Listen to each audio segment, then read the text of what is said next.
Assalamualaikum warahmatullahi wabarakatuh. Selamat siang. Eh, Video kali ini kita akan belajar mata kuliah pengantar komputer dan software 2. Materinya tentang array. Kita bagi menjadi dua part. Part 1 di pertemuan ke-12 ini, di part 2 di pertemuan yang ke-13 atau pekan depan ya. Oke. Saya harap teman-teman sudah menyelesaikan tugas-tugas tentang kombinasi percabangan dan perulangan, karena di array ini beberapa studi kasus yang akan kita pelajari itu banyak menggunakan perulangan gitu ya, juga beberapa percabangan. Jadi kalau teman-teman belum menguasai, harapan kami teman-teman segera belajar, diulang lagi materinya, ditonton ulang videonya, tugas-tugasnya dicoba-coba, dicoba kerjain sendiri. Kalau kemarin mungkin masih tanya teman-temannya, coba dikerjain sendiri sampai benar-benar bisa, benar-benar paham gitu ya. Atau coba searching di internet studi kasus yang lain.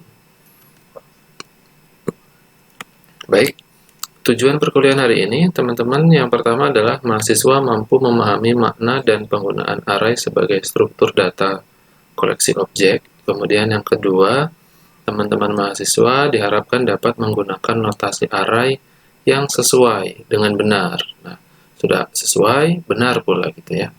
Nah, yang ketiga, teman-teman mahasiswa diharapkan dapat memahami persoalan yang dapat dikonversi menjadi program sederhana yang mengandung array. Nah, nanti kita lihat studi kasus di kehidupan nyatanya seperti apa yang teman-teman bisa selesaikan menggunakan program sederhana, menggunakan materi yang mengandung materi array.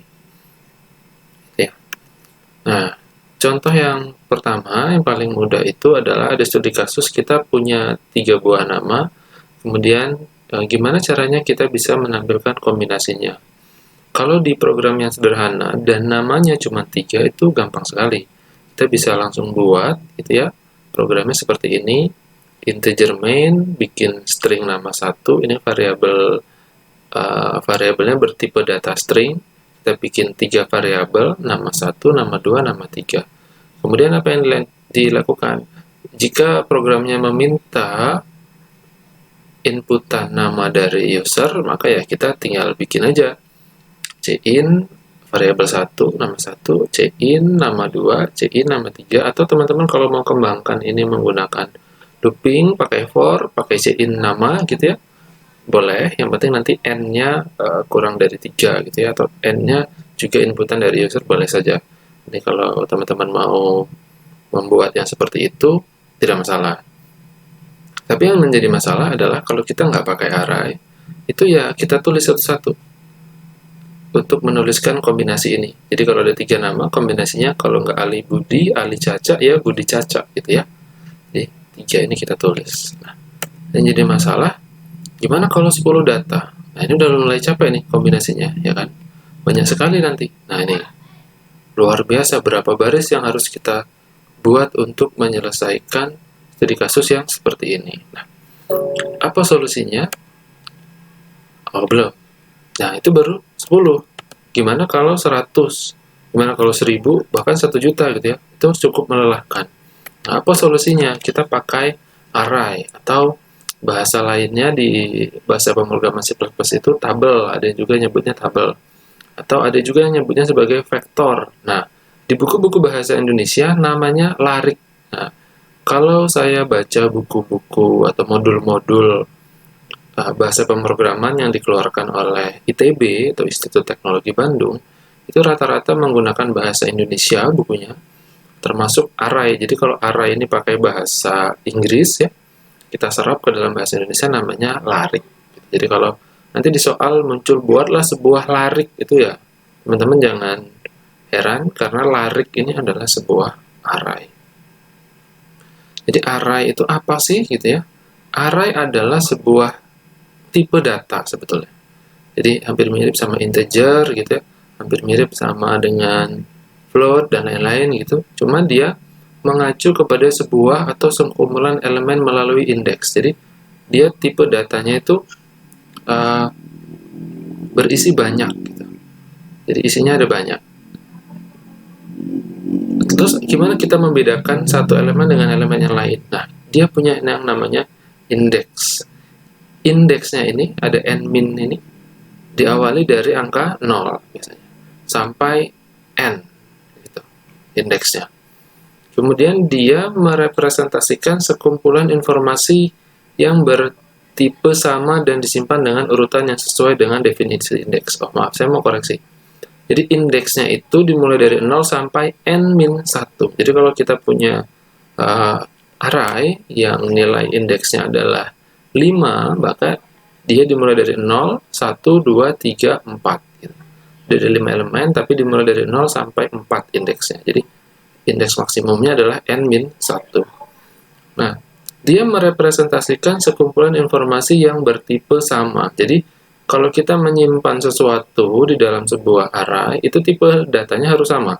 Kalau integer, semua ini harus diisi integer. Jadi nggak boleh di sini isinya integer, di sini float, di sini string, itu nggak boleh. Jadi kalau string semua, kalau integer semua, gitu ya.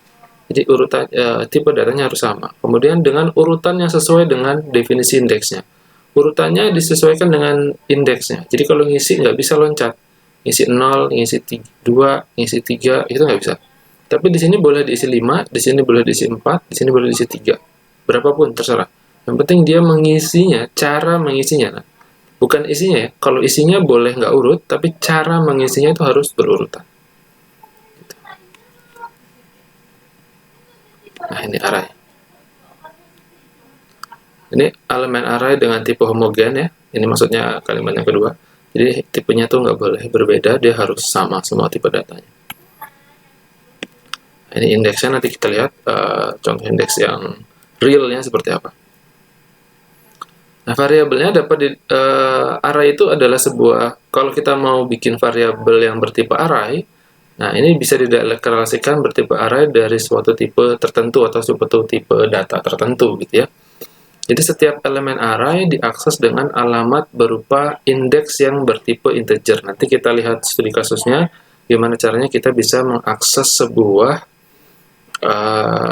indeks gitu ya, atau kita bisa mengakses sebuah alamat yang berupa indeks. Gimana sih cara ngambil indeks ngambil data dari sebuah array pada indeks ke-3, ke-4 dan seterusnya. Nah, cara deklarasi sebuah array itu biasanya tipe datanya dulu, dia mau integer, mau string, mau float, kemudian spasi, nama tabel atau nama array atau nama larik atau nama apa tadi ya, vektor ya. Di array, tabel, vektor, larik itu sama. Jadi di sini namanya apapun terserah. Contohnya adalah tab integer ya, contohnya. Kemudian ukurannya berapa? Jangan lupa di dalam menentukan ukuran itu kita tutup ukurannya menggunakan kurung siku ya, bukan kurung kurawal ya, kurung siku. Kurung siku. Jadi kalau kurung kurawal itu pakai shift, teman-teman ngetiknya. Kalau kurung siku ya langsung saja gitu. Kemudian jangan lupa, sekali lagi saya ingatkan untuk tidak melupakan titik koma. Ini contoh yang realnya, tipe datanya integer, kemudian namanya tab int, ukurannya 10. Jadi kalau ukurannya 10, elemen pertamanya adalah 0. Maaf, indeks pertama, bukan elemen pertama ya. Elemennya terserah, isinya berapa saja boleh. Karena dia integer, udah pasti angka, isinya nggak boleh kata-kata, karena dia integer. Kalau tipe datanya string, dia boleh diisi kata, boleh diisi angka. Tapi angka itu berupa string, ya. Teman-teman harus bisa membedakan angka yang string dan angka yang integer. Kalau angka yang integer, 10 ditambah 10, 20. Tapi kalau angka yang string, 10 ditambah 10, tulisannya jadi 1010 atau 1010. Karena string dijumlahkan itu penggabungan dua buah variabel karakter gitu ya. Jadi apapun isi karakternya ya digabungkan saja gitu. Itu kalau dia tipe datanya string. Oke. Integer, tipe datanya integer gitu ya.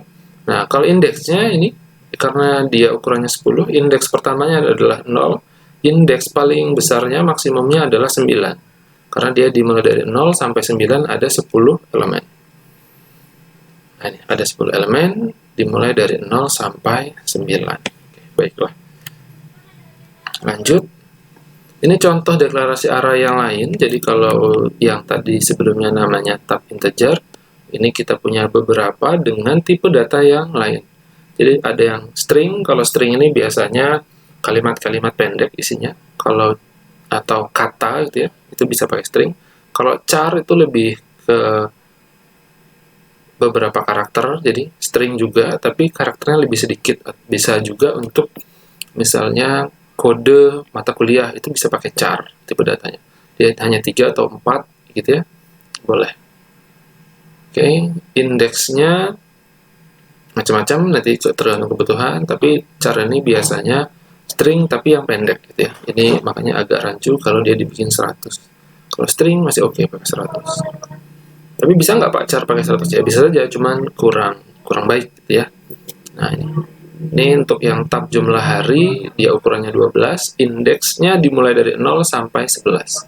Jadi, Pak kok sampai 11 Pak nggak nyampe 12? Ya kalau dimulai dari 0 sampai 12, itu ukurannya nggak 12 lagi, tapi 13. Jadi, memang dia disesuaikan dengan ukurannya, dan dia selalu indeksnya dimulai dari 0. Jadi, indeks maksimumnya adalah n-1. N itu adalah jumlahnya, atau jumlah min 1 gitu ya. Nah ini baru cara membuat variabel array. Di deklarasi array-nya seperti ini.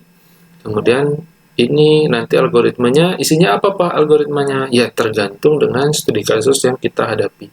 Kita mau membuat program seperti apa gitu ya.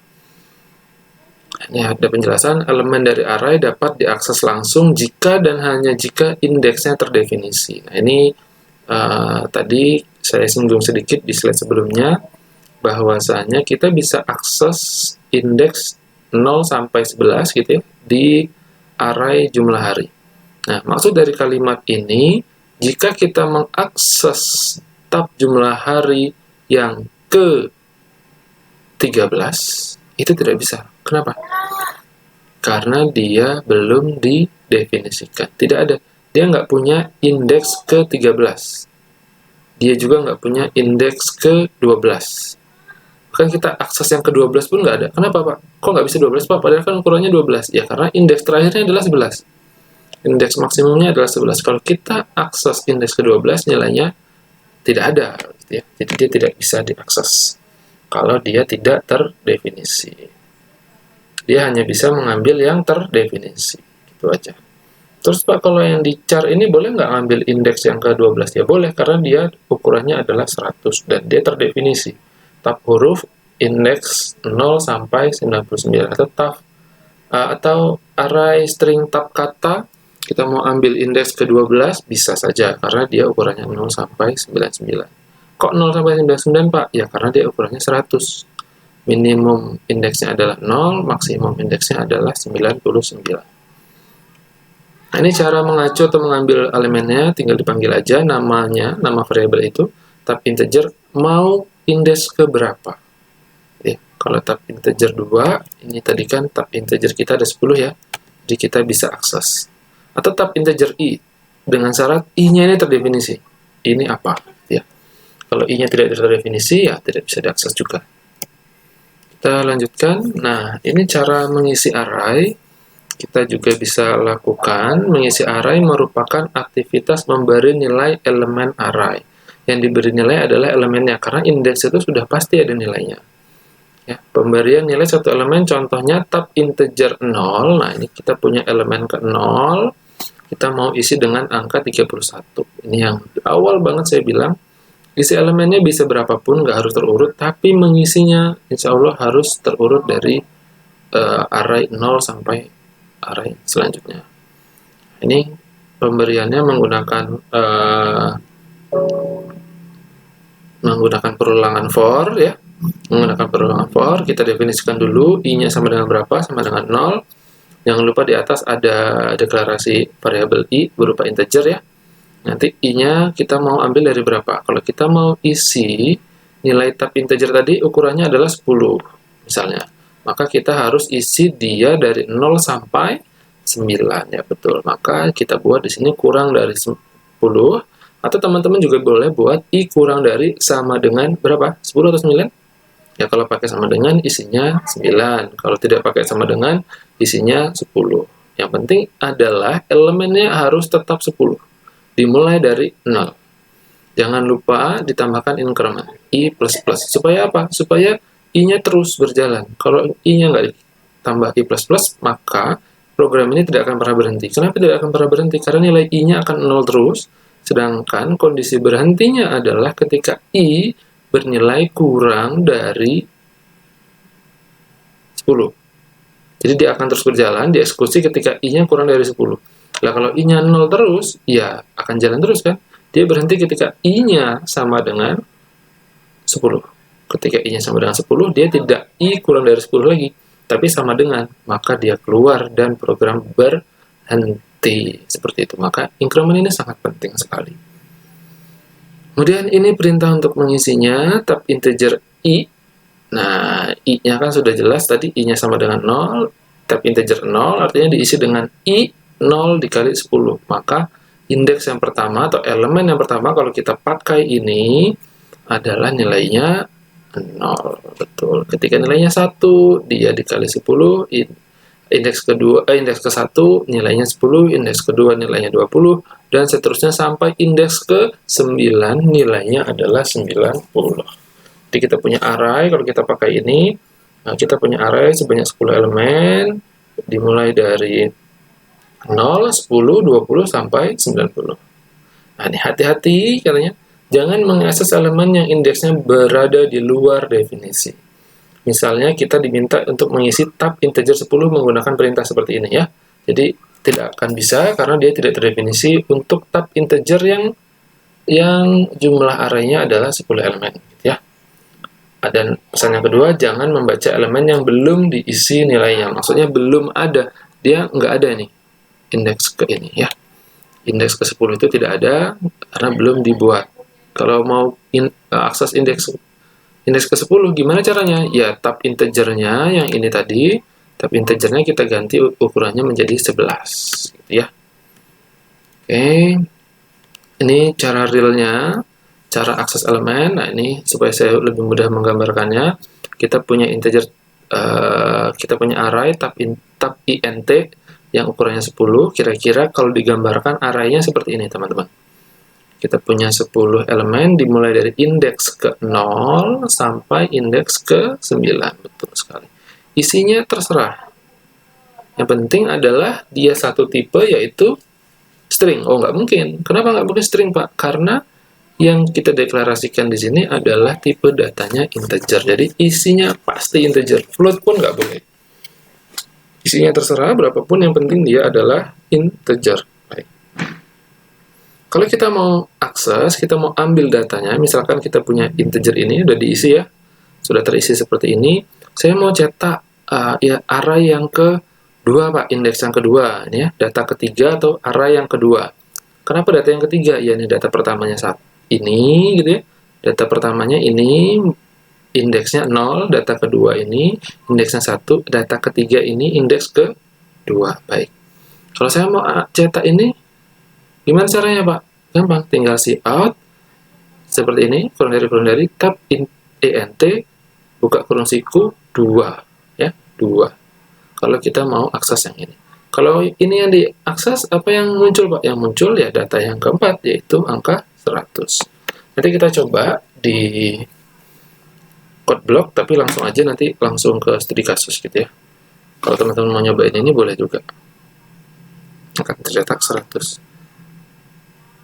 Nah, kalau saya mau menggunakan integer x, kemudian integer x ini kita isi dengan elemen ke-0 dijumlah dengan elemen ke-5 atau indeks ke-5.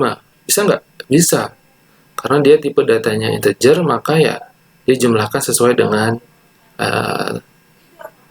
sifatnya integer gitu ya, dengan sifatnya tipe data bilangan bulat. Jadi dijumlahkan langsung, 1 ditambah 2 ya 3. Tapi kalau ini string, 1 ditambah 2 jadinya 12. 1 dan 2.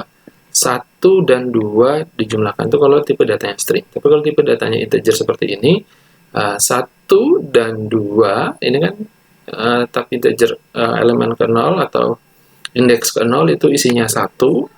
Kemudian tab integer indeks ke-5, yang ini isinya adalah 2.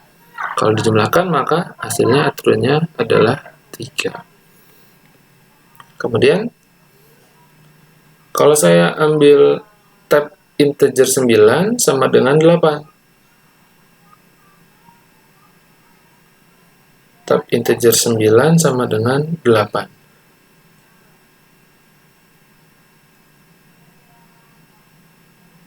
Ini sepertinya ada kesalahan ya, ada tipu nih.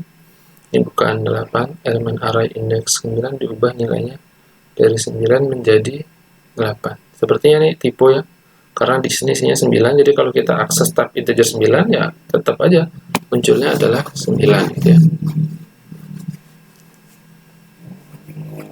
Nah, tapi kalau teman-teman akses yang tab integer int10 itu nggak bisa ya, karena dia di luar range, karena kita cuma punya 0 sampai 9 saja. Nah, ini kita coba untuk mengisi dan membaca isi array. Sudah ada contoh programnya. Kita akan coba di code block ya. Teman-teman juga bisa langsung lakukan di rumah. Nanti saya coba berikan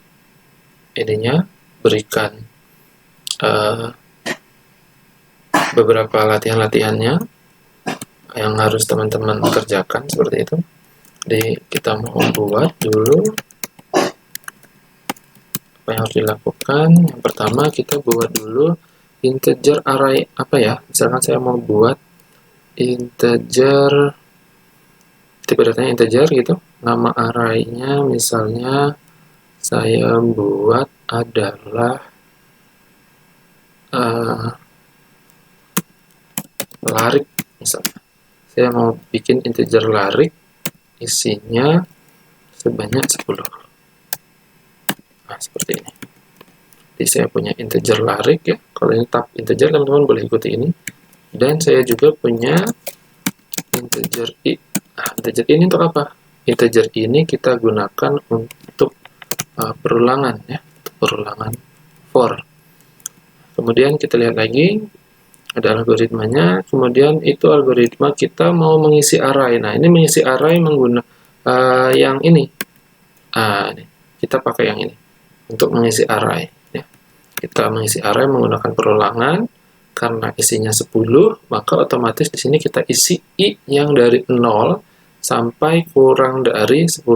Ingat, kenapa kurang dari 10? Karena ini. Karena kalau jumlahnya 10 itu dimulai dari 0 ya, maksimumnya adalah 9. Betul.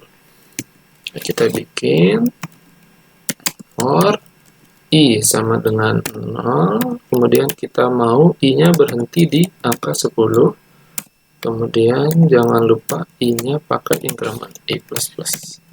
Apa yang dilakukan di for? Kita mau isi tab integer ini. Kalau kita punya tadi di coding saya adalah larik ya. Lebih mudah pakai ini. Kita mau isi larik ini. Data ke i-nya adalah sama dengan i dikali 10. Atau teman-teman juga bisa lakukan karena perkalian ya, itu bisa teman-teman juga nanti coba. Saya akan coba hasilnya sama atau tidak, tapi nanti ini saya tutup dulu salah satunya. Harusnya outputnya seperti ini, 10 seperti ini harusnya outputnya, tapi kita coba tutup dulu. Kita coba lihat ya hasilnya seperti apa. Kemudian kita cetak hasilnya. Ini kan kita isi arraynya ya. Kita isi arraynya menggunakan perulangan for. Kita isi tab integer ke 0 itu sama dengan 0 dikali 10, jadi tetap 0 harusnya munculnya. Kemudian kita akan cetak. Nah, cetaknya sama, fungsi perulangan yang digunakan yaitu for juga. Kita mau cetak dari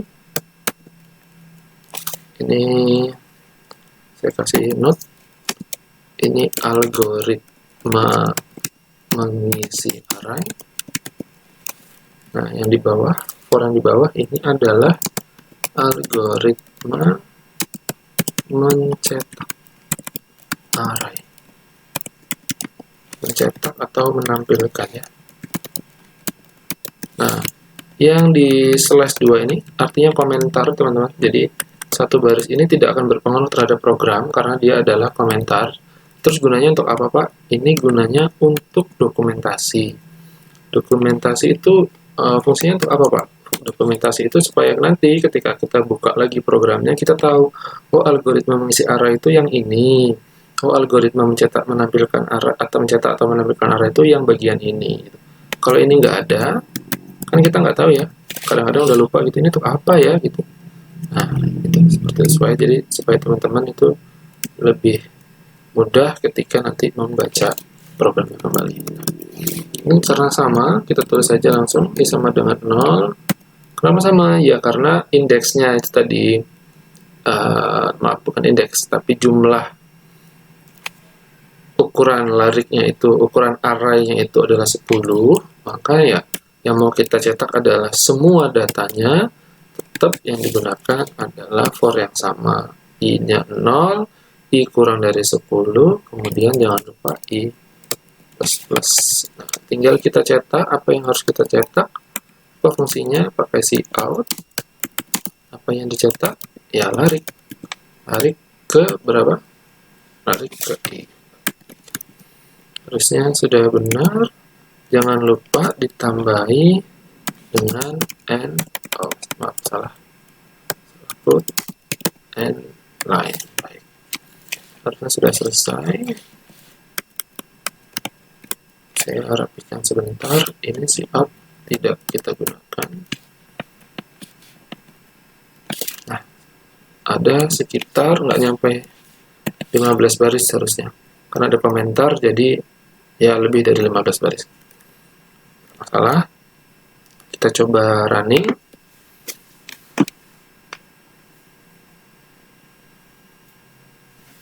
Nah, nih hasilnya sesuai dengan apa yang saya bilang tadi ke teman-teman, bahwasanya yang tercetak adalah 0 sampai 90. Loh Pak, kok nggak ke kanan? Kok tidak seperti yang ada di slide ini Pak? Nggak ke kanan? Ya, nggak apa-apa. Kalau kita mau bikin seperti ini juga bisa. Dengan cara seperti apa? Kenapa nggak ke kanan? Karena ini saya tambahkan n line.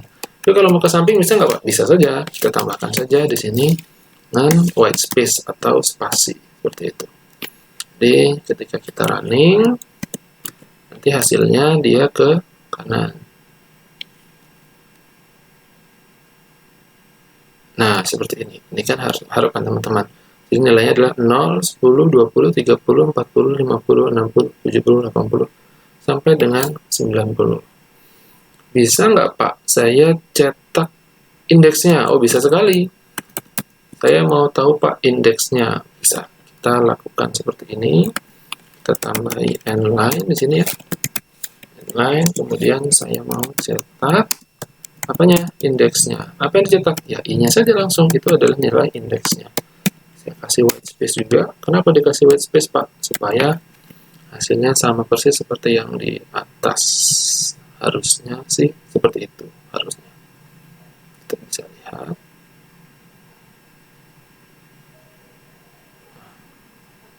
Apa yang salah? Oh ya, karena dia di for, jadi dia cetak lariknya dulu, nilainya berapa, terus turun, baru cetak apa namanya indeksnya gitu ya. Baru nanti yang larik selanjutnya ada di sebelah kanan indeksnya. Nah, ini yang salah. Mestinya n line-nya saya tidak bikin di sini, tapi di bawah. Mestinya n line-nya di sini. Oke, kita lihat, harusnya nanti ada indeksnya di sebelah kanan, tidak di bawah. Nah, ini yang sebelah kiri adalah nilainya, elemennya, yang sebelah kanan ini adalah indeksnya. Indeksnya dari 0 sampai 9. Oke, baik, saya kira cukup untuk yang latihan pertama, untuk yang membaca array ini, untuk yang mengisi dan membaca array. Kalau ada pertanyaan boleh diajukan di Google Classroom ataupun di chat WhatsApp di grup langsung boleh. Kalau saya berkesempatan membaca, bisa langsung saya jawab gitu ya pertanyaan-pertanyaannya. Oke. Nah, kemudian kita ada latihan pertama mengisi array. Studi kasusnya seperti apa? Nah, yang diminta adalah buatlah sebuah program yang meminta input 5 nama mahasiswa, kemudian menampilkan kelima nama tersebut dalam satu baris dengan spasi. Nah, nih. Nama 1, nama 2, nama 3, nama 4, nama 5, ini inputnya, ini diinputkan oleh user gitu ya. Diinputkan oleh user. Outputnya langsung namanya. Adi, Budi, Alex, Wati, Santi. Oke. Kita lihat langsung. Ini ada solusinya. Kita bisa langsung coba di rumah. Dan saya akan coba demokan ke teman-teman. Ya. Kita punya string nama, ukurannya 5. Kenapa 5? Karena soalnya meminta input 5 nama ya. Jadi soal sudah 5, kemudian kita bikin for yang sama seperti tadi sudah kita lakukan. Dimulai dari 1 sampai kurang dari sama dengan 5. Oke. Oh ya, ada yang selesai. Ini tadi kita belum coba ya. Saya belum coba kalau pakai yang larik yang di bawah. Oke. Maaf ya, kita mundur sebentar. Daripada penasaran gitu kan. Oke, ternyata hasilnya berbeda. Di sementara teman-teman pakai yang ini dulu saja. Nanti saya cari tahu dulu kenapa dia hasilnya berbeda ya. Oke, kita balik lagi ke sini. Kita coba bikin array yang latihan 1. Oke, kemudian kita akan coba buat. Saya mau kasih nama integernya, kasih nama ukurannya berapa tadi? Ini boleh seperti ini. Ukurannya 5. Integer i, for i sama dengan 1 ya. Kemudian sampai kurang dari sama dengan 5, i plus plus. Larik yang pertama ini kita mau bikin cetak namanya. Oke. Kita mau bikin seperti soal ya, seperti ini. Nama ke-1 sama dengan Adi, nama kedua sama dengan Budi, sampai 5 nama. Begitu. Itulah kenapa i-nya sama dengan 1, bukan sama dengan 0. Karena di soal diminta nama 1 ya.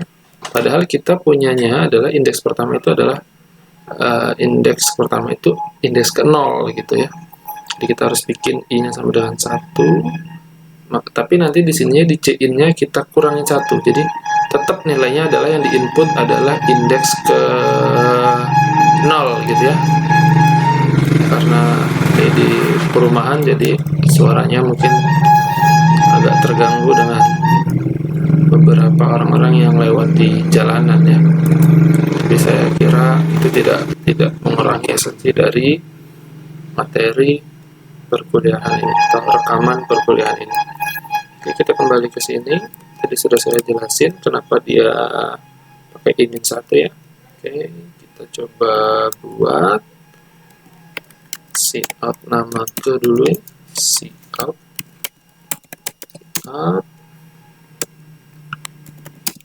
Kita mau buat adalah nama, pakai ke, nggak pakai spasi aja, nama yang i-nya, kemudian inline. Saya lihat dulu soalnya. Titik 2 langsung check-in. Ternyata di sini seperti ini aja, pakai titik 2 nama. Oke, langsung saja di-in-kan i min 1. Oke,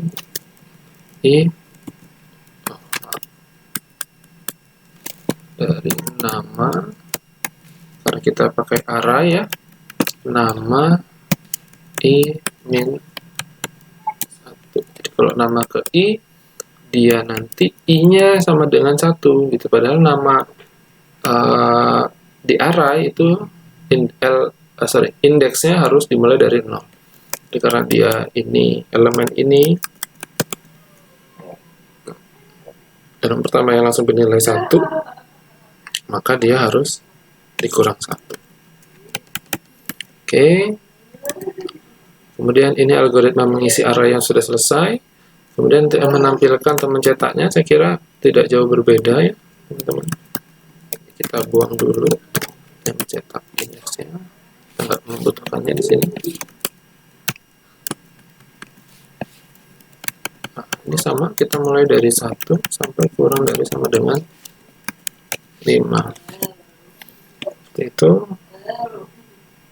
Oh enggak, ternyata ketika mencetak indeks itu tetap dimulai dari 0 dan kurang dari 5. Yang dicetak adalah larik. Apa larik? Oh bukan, karena kita nama ke i pakai spasi. Oke, baiklah, harusnya sudah selesai dan nggak jadi masalah. Nama ke satu, misalkan saya mau buat adalah Ardi, nama kedua. Oke, kenapa seperti ini teman-teman? Ada masalah nih? Kira-kira apa masalahnya? Ada di mana masalahnya? Oke, sebentar kita lihat. Integer i, nama ke i, cin. For i sama dengan 1 sampai i kurang dari sama dengan 5, i plus i kurang dari sama dengan 5, i plus nama ke i, nggak ada masalah harusnya. Cin nama ke i. Sebentar, coba kita running lagi untuk masalahnya. Saya bikin oh iya betul, ini yang salah. Yang salah adalah karena tipe datanya, ini yang selalu saya bilang tadi di awal, kita mau masukkan nama ya, kita mau masukkan nama, tapi tipe data yang saya buat adalah integer. Jadi ya ketik programnya error nggak? Enggak, kalau kita masukkan angka. Nah, ini misalnya kalau saya masukkan angka dia nggak error, tapi ketika saya masukkan string dia menjadi error. Kalau saya masukkan huruf seperti tadi, seperti ini, nah dia menjadi error. Kenapa? Karena tipe datanya adalah integer, harusnya adalah string. Nah seperti ini. Coba kita running. Oke, nama pertama, nama kedua Bim, nama ketiga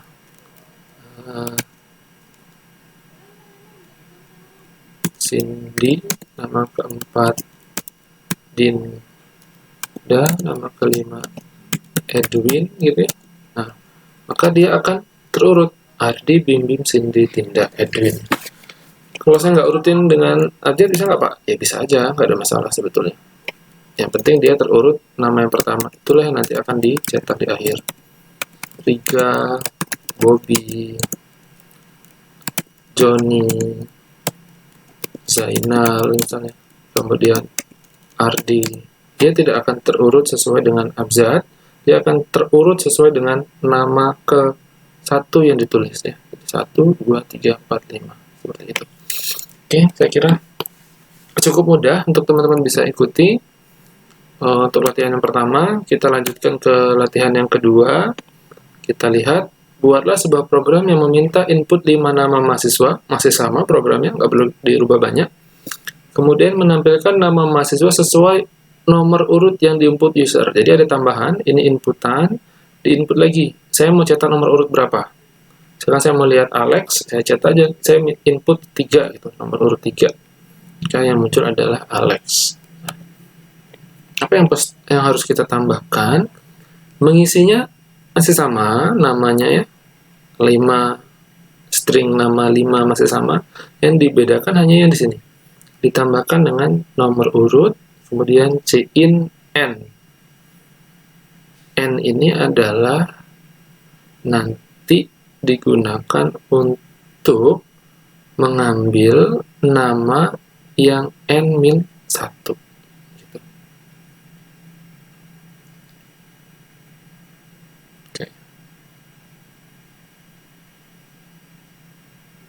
Baiklah, kita akan coba lakukan.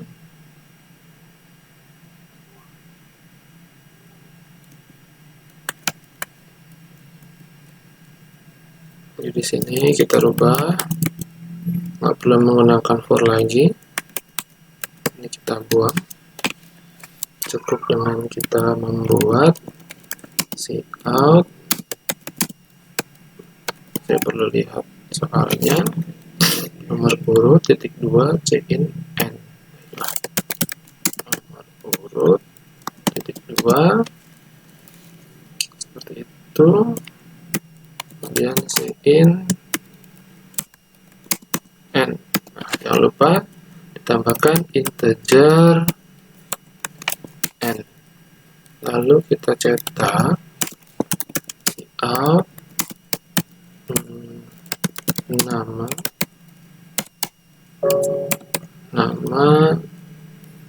n min 1. Harusnya sudah selesai. Kita coba running. Ada masalah.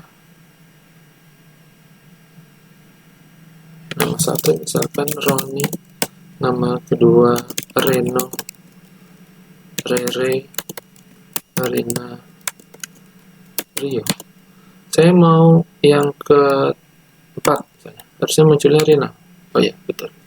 Sudah betul programnya, teman-teman mungkin bisa coba nanti di rumah. Nggak banyak, tetap 17 baris aja. Nanti dilakukan di rumah, dicoba apa errornya, nanti disampaikan ke saya. Mudah-mudahan sih berhasil semua. Oke. Kemudian ada tugas terakhir di materi ini, tugas tantangan. Buatlah sebuah program yang meminta input berupa n, nama dari user, kemudian menampilkan kombinasi pasangan-pasangan nama dari n tersebut. Buatlah program yang sesederhana mungkin. Nah, ini ada n sama dengan 3, kemudian nama satunya berapapun, silahkan teman-teman inputkan siapapun ya, Adi, Budi, Wati. Kemudian ini kombinasinya, solusinya sudah ada, tapi saya minta teman-teman coba lakukan menggunakan, kalau ini for ya, pakai for. Saya ingin teman-teman coba membuatnya menggunakan perulangan while ya. Jadi sini pakai while, di sini juga pakai while, tapi tetap menggunakan array. Jadi harapan saya array ini dikerjakan tapi menggunakan perulangan while. Mungkin itu saja yang bisa saya sampaikan di perkuliahan ini. Tugasnya satu di video ini adalah melakukan tugas tantangan ini, tapi yang for ini dirubah menjadi while. Nah, kemudian nanti ada beberapa tugas yang lain yang akan disampaikan di Google Classroom. Saya kira demikian perkuliahan kita pekan ini. Sampai jumpa pekan depan. Saya akhiri. Assalamualaikum warahmatullahi wabarakatuh.